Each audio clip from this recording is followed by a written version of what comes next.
ఓం శ్రీ పరమాత్మనే నమః. శ్రీమద్భగవద్గీత తృతీయాధ్యాయ ఫలము.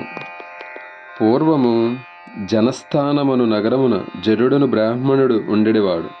అతడు తన జాతికి తగిన ఆచారములను పరిత్యజించి విషయలోలుడై ధనాశాపరుడై వ్యాపార నిమిత్తము ఉత్తర దిశకు జని అటు నుండి తిరిగి వచ్చుచుండ మార్గమధ్యమున ఒక వృక్షము క్రింద చోరులు అతనిని చంపివేచిరి.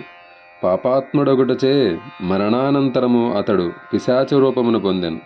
కొంతకాలమునకు ధర్మాత్ముడైన అతని కుమారుడు తండ్రికి ఉత్తర క్రియలు జరుపుటకై కాశీనగరమునకు పోవుచు త్రోవలో తన తండ్రి వధింపబడిన వృక్షము క్రింద కూర్చొని గీత 3వ అధ్యాయమును పారాయణము చేసెను.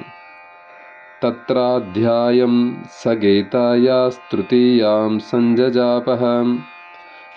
వెంటనే ఆకాశమున తన తండ్రి భయంకర ప్రేతదేహమును వీడి దివ్య విమానారూఢుడై యుండుట చూచి, తండ్రి, ప్రేతత్వము పోయి మీకు దేవత్వము లభించుటకు కారణమేమి అని అతను అడుగగా, నాయన, నీచే పఠింపబడిన గీత తృతీయాధ్యాయమును వినుట వలన నాకిట్టి దివ్యస్థితి చేకూరినది.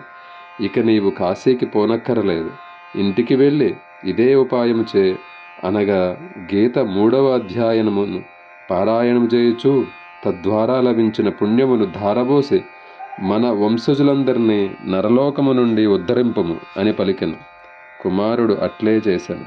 అప్పుడు విష్ణు భగవానుడు యముని యొద్దకు దేవదూతలను పంపి నరలోకవాసులను యమునిని కూడా వైకుంఠమునకు పిలిపించుకొనెను. అట యమధర్మరాజు విష్ణువును స్తోత్రము చేసి అతని యాజ్ఞ వడసి నిజలోకమున కలిగను. ఈ ప్రకారముగా గీత తృతీయాధ్యాయం యొక్క పారాయణముచే మనుజుడు పాపరహితుడై దివ్యత్వమును పొందుచున్నాడు.